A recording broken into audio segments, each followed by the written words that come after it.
Hi, everyone. Ted Wyman here with another edition of Jet Setting. Joined again today by my Sun hockey writer, Scott Billeck. And Scott, there's a lot to take in and digest about the Winnipeg Jets since the last time we talked. Things just haven't been going well. They've been shut out in 3 of the last, I think, 7 games. They've just not looked themselves. They don't seem to have any of those traits that they had early on in the season when they were playing so well and looked like a playoff team and maybe even a Stanley Cup contender. Now they're barely hanging on to a playoff spot. 3 points lead over Nashville, 2 over Calgary. A lot of people not liking their chances at this point just because they've been playing so poorly. I know that's a lot to unpack in one question, but can you put your finger at all on what's wrong with this team? Yeah, I mean, it starts with their core players going MIA.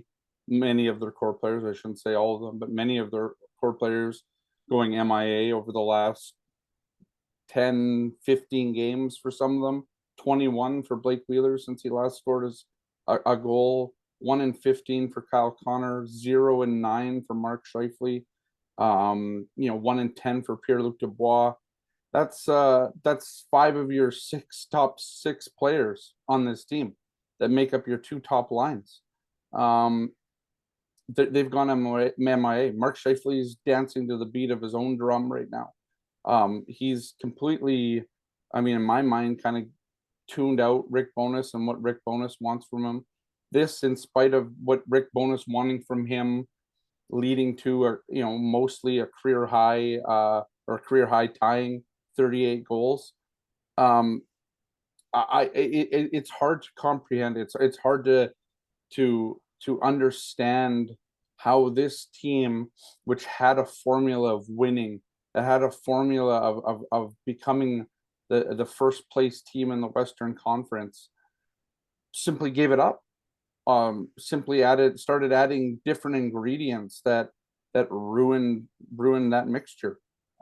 This is a team that, since being in first place in the middle of January, is 13, 17, and 2 since January 15th. It's inexplicable how this team has fallen as far as it has. But it starts with their leadership. It starts with Mark Scheifele, in my opinion, who chose to go one way when he should have gone the other, who is wearing an A but is showing very little leadership on this team, who has not bounced back from being sat for 12 minutes in Carolina 2 weeks ago now, more than 2 weeks ago now.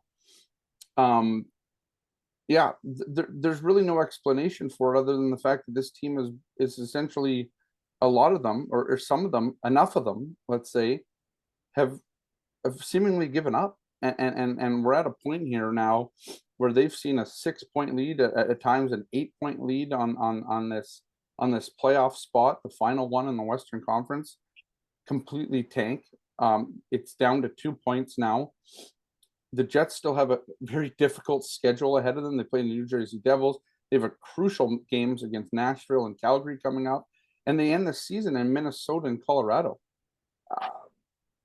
Do they make the playoffs? Is making the playoffs even a good thing for this team right now, given how they've played? I don't know, but it's going to be a real struggle for them to make it into the playoffs. And they're at the risk of going from the first place team, at least based on points percentage, in early January, to falling out of the playoffs in a complete and utter disaster and an utter failure for this hockey team. It would be an epic collapse, wouldn't it, Scott? Really, like you could look back at the annals of history and see, that there haven't been many where anyone collapsed quite to that extent. There is still a chance that they could hold on, but you talk about playing Colorado and Minnesota and New Jersey. They got shut out by San Jose. I don't even think San Jose wants to win. They're in a situation where they have a chance to get Connor Bedard, and they go out and they beat the Winnipeg Jets. They've only got 2 wins in 16 games. They were both against the Winnipeg Jets. This is just like that. It was in the headline of your story in the Winnipeg Sun. The Jets have hit rock bottom, and that is, James Reimer played great. There is no doubt he did, and who knows why he's chosen to play his only 2 good games of the month against the Winnipeg Jets, but he has, and it really hurt the Jets. Now, one thing that you've touched on, I think you're right about the leadership issue. I think it's the core that's not getting the job done right now for whatever reason. Okay. And I don't, it's as frustrating as anything, I'm sure, to the fans to see that. We look at Rick Bowness and he sounds exasperated. He doesn't have answers for this. We even got an eye roll out of him last night when talking about a specific player. Yeah.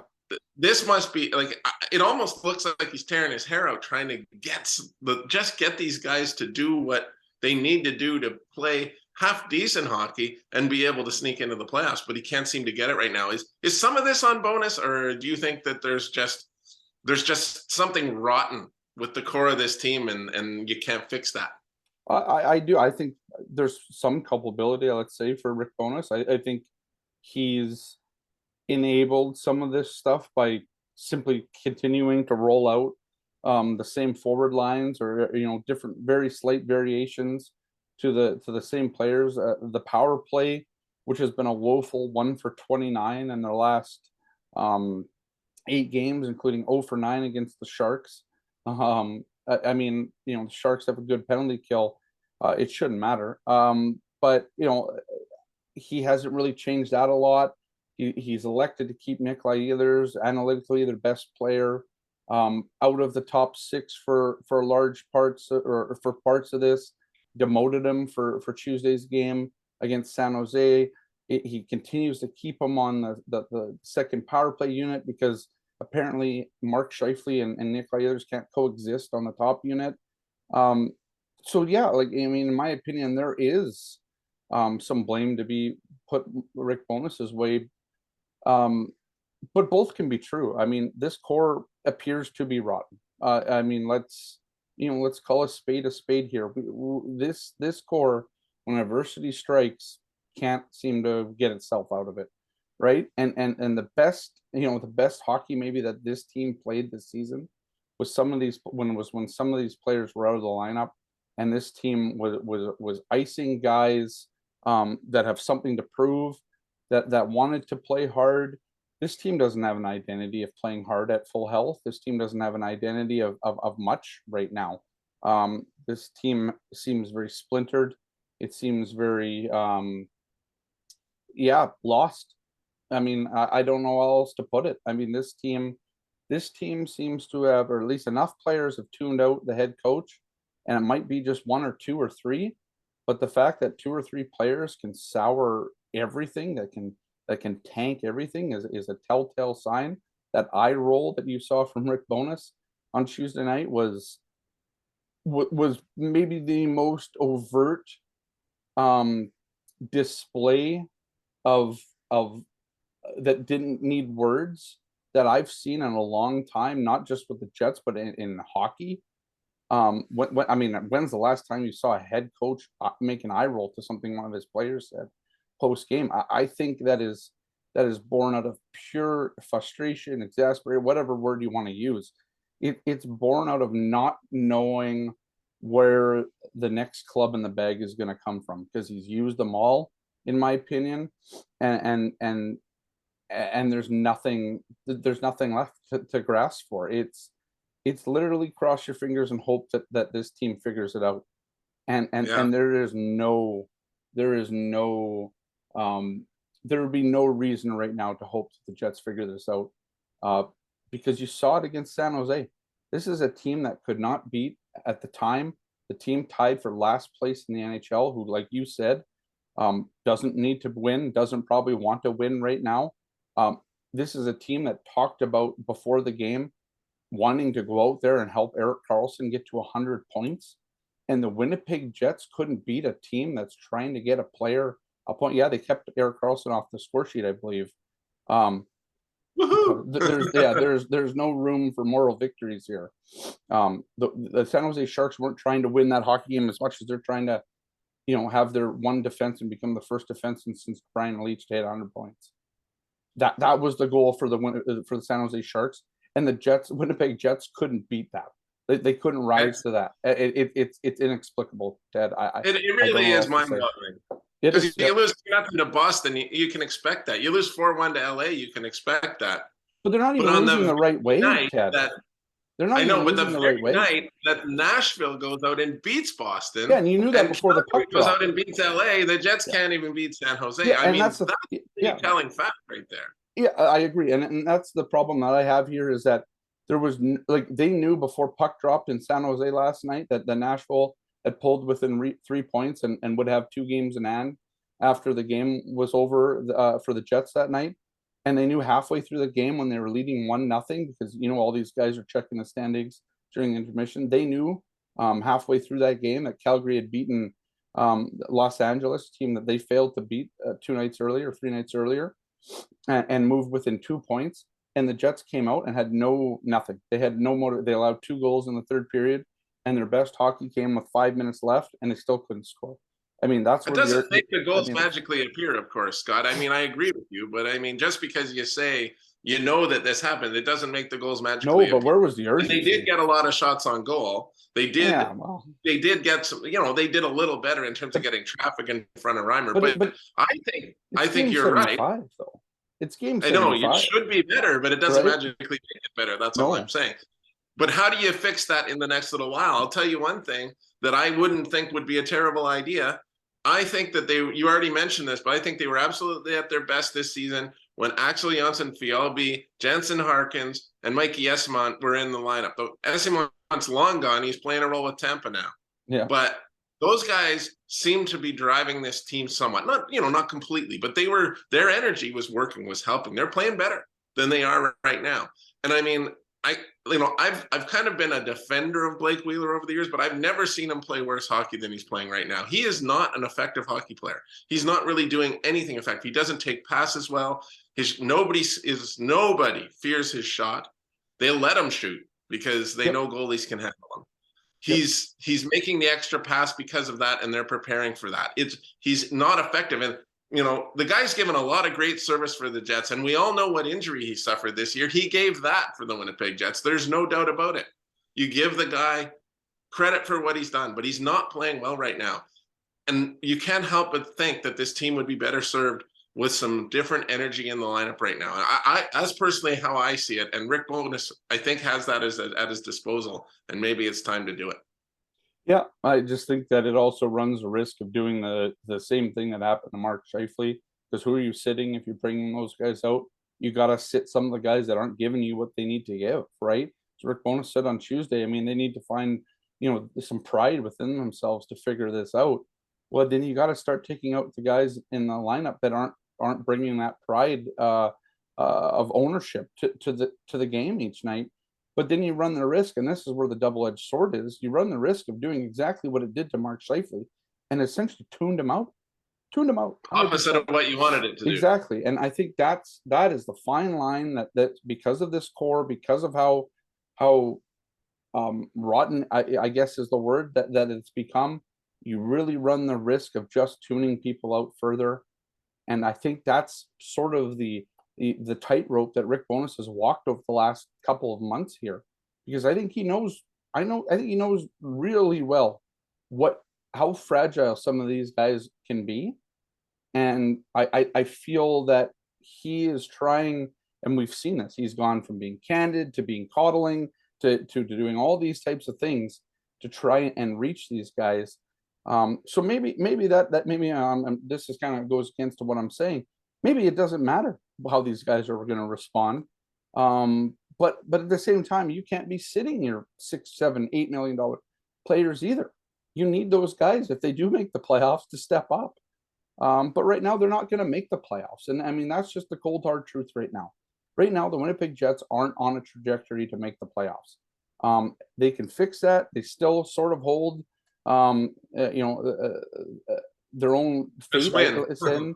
And because if they just win, but I mean, even now, I mean, if Nashville wins out, I mean, not that they're going to, they have a really tough schedule. But if Nashville won out, the Jets would miss the playoffs. No matter how, even if the Jets win out. And there's nothing to suggest here the Jets are going to win out. I've even seen some people say, well, if the Jets even went, 5-3 or 5-2 over there, what would give anybody the sense that the Jets can even do that right now? I especially think given Detroit's playing good hockey, aren't they? Detroit. I mean, you got, first of all, you got to overcome Detroit, then New Jersey, then you have to beat Calgary, which, I mean, is going to be a really tough out, and that might settle everything in for this playoff spot. Then you got to meet Nashville, which you haven't been able to do all season. I mean, you have beaten them once, but you haven't beaten them as well. And then you got to beat Minnesota and Colorado. I mean, the Jets could finish 2-4, 2-5, just as easily. And then you don't need Calgary to have that great of a record to surpass them, and you don't need Nashville even to have that great of a record to surpass them either. And Nashville found it within themselves with the depleted lineup that they had to beat the Boston Bruins. I mean, that's something. I mean, it's dire straits for the Winnipeg Jets right now. Dire straits, and it's going to be some type of atmosphere on Friday if the Jets can't figure out how to negotiate the Detroit Red Wings. You don't mean in a joyous way, I don't think either. No, not at all. Not at all. No. So, the way I look at it is that it's very disappointing, I'm sure, to a lot of people that you had Connor Hellebuyck, at least for a while, having a Vezina caliber season. You had Josh Morrissey, at least for a while, having a Norris Trophy caliber season. You had Scheifele scoring, at least he was scoring goals at a level that, gave you that elite scoring. Yep. Kyle Connor was having a pretty good season points-wise. All of that is dried up, but especially the Morrissey and Hellebuyck part. It's a real waste of seasons like that from two great players to be in this position now. And I mean, it must be very frustrating for them. Somebody, right? Like, you hear the people talk. You mentioned to me earlier before we came on the air about what Paul Stastny said at the end of last season. Yep. And, they're all pointing fingers at somebody. Nobody's actually saying who exactly they're pointing fingers at. But somebody in that room is the problem, right? I think a lot of us think we can figure it out. I think you're seeing it play out on the ice right now. But that's the incredible thing about this, is that they've literally let this slip into an entire second season. And I wanna leave on this, Scott, on one last thought from you. If they make the playoffs, or if they don't make the playoffs, is this team in need of a real rebuild next year? And I guess there's a second part to that. How is this market going to respond to that? I think it is. I mean, to answer your first question, I think they do. Yep. I think top down changes need to be made. I mean, if you're Kevin Cheveldayoff,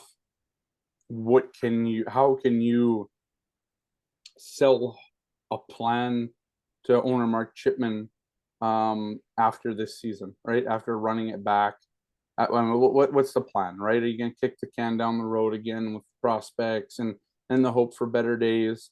I mean, if you're Mark Chipman, do you look at this and you're like, I got to do something here? I mean, because we're not going to have people in the seats if I don't. They don't have them now. I know, exactly. And that's, that I think, and to answer your second question, I think that people in this city and this fan base can stomach rebuilding this team if you put guys on the ice that are hardworking players that give it a hardworking effort for people's hard-earned money. I think they can do that because they've done it before, and because it's gotten so stale here and so bad. I mean, can it get a whole lot worse? I'm not sure, because even when you were winning this season, there was people that didn't believe in what was going on, and those people are getting rewarded now for saving their money and not buying tickets to the hockey games. And it's never been cheaper to go to an NHL to go to a Winnipeg Jets game right now. You can get a beer and a ticket to a game for $50. That was unheard of 5 years ago. Unheard of. To think that would be the case. This team is having to find marketing ways to get people to come to the building, and even that's not working at times. So if you're asking if do you need to rebuild? Yeah, I mean, I think something has to happen, right? I think this team needs a new set of eyes on it. It needs from the top down a new management structure on it. This team might need a president of hockey ops that works kind of up and deals with ownership, and then a GM that works down and deals with the day-to-day with the team. It might need a complete structure change like that. But it certainly needs a new set of eyes on it. Win or lose, playoffs, don't know playoffs, unless this team can, perform a miracle of winning the Stanley Cup. And even then, I mean, you have all these contracts that are coming up. You're going to lose Pierre-Luc Dubois for probably peanuts to the Montreal Canadiens, because that's the only place he wants to go, and the Montreal Canadiens have all the leverage then. So what else do you do? I mean, you have to fix the problems on the ice, and you have to fix the problems that have allowed the on ice problems to fester for as long as they have. And yeah, I mean, I think you can sell it, but it has to be sold by somebody else. I don't think that Kevin Shovel-Dayoff, I don't think you can run it back with Kevin Shovel-Dayoff and sell hope. I just don't. I mean, that's my opinion on it. But it's been 12 years. You've won 4 playoff series, and the team has never been worse than it is right now. Yeah. How do you sell that to a fan base with the same guy in charge? I don't know. Well, you actually went higher up the chain than I was thinking. Even I was thinking, trades, significant trades, maybe Scheifele. Well, those will happen too. Take some of the contract. Dubois is probably gone anyways. I don't even know about Hellebuck at this point. At some point, you might have to just go with all the assets and actually completely start from the ground up on the ice. Anyway, Scott, you've been really insightful today. I appreciate it very much. It's going to be very interesting down the stretch here for the Jets. I don't think too many people have high expectations anymore. That's for sure, with the way they've been playing. But it will be interesting nonetheless. So for Scott Billeck, I'm Ted Wyman, and you have been watching Jet Setting on WinnipegSun.com.